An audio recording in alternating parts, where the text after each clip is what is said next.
One of the key topics that we emphasize on Second Act TV is that to live life to the fullest, we need to take charge of our emotional health. Well, if you're in the midst of menopausal madness, where do you find the support you need to get through this emotional roller coaster ride? That's today on Second Act TV.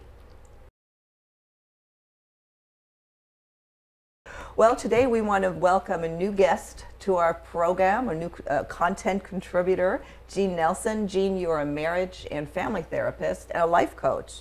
What exactly does that mean? Well, Silko, what I do is I help people meet life's challenges, giving them short-term, goal-focused kinds of new skills, advice, opportunities to find the strengths that they haven't fully developed when they need to in these transition times. Yeah, and you have a lot of experience dealing with the baby boomer crowd.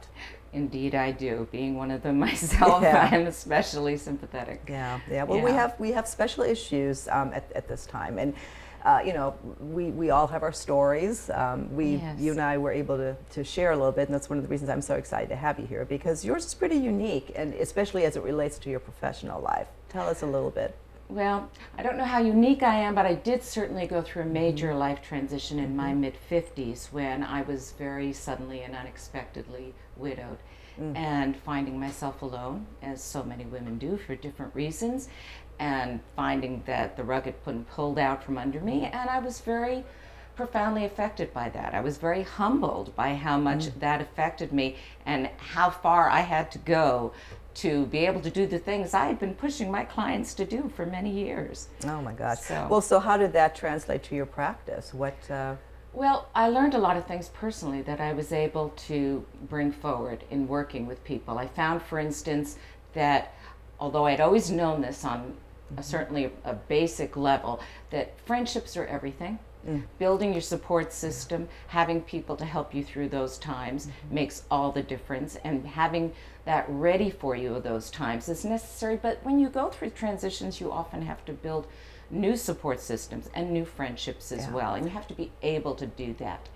You have to be aware of what's going on with you physically. I started using medication for the first time in my life, and sometimes you need to be aware of that and be willing to take that step. Yeah. And you have to be willing to push yourself to new levels when you are in a position where it's just not working for you anymore. Right. I found I had to find reasons to get up in the morning, new ways to structure my day. I had a good friend who had been widowed who'd said to me, people are going to tell you not to push yourself too hard. You don't need to do it right now. But you know, sometimes things just need to get done. Yes, yeah, they do. And that was the case. You bring up some great points, especially about the friends and the support system. You know, my own story, different. I wasn't widowed. I chose to leave a long-term marriage, you know.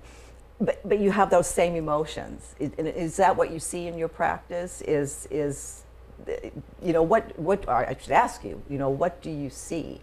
Well, as you said, as you go through a lot of those same emotions of being at sea, being frightened perhaps, grieving perhaps, even if it was a marriage you chose to leave. It's a huge change, and it's a sadness to leave that behind. And then while you're in the middle of all of that, you're supposed to be building new relationships, maybe repairing your financial situation, doing a lot of things that you've never done before. I was doing new things I'd never done before every day. My husband did a lot of things around the house. Yeah. Well, one of the things, you know, obviously that we want to accomplish with this show is to be a support network for people that may not either know how to start it, or don't have it, or reach out, or share by sharing our stories, our very different stories, you know, to offer some sort of help. And we want to we want people to know that they can go to our website, go under contact us. We'll have special information, a special section on you. I think that you're going to be doing some blogs for us as well, maybe with some advice.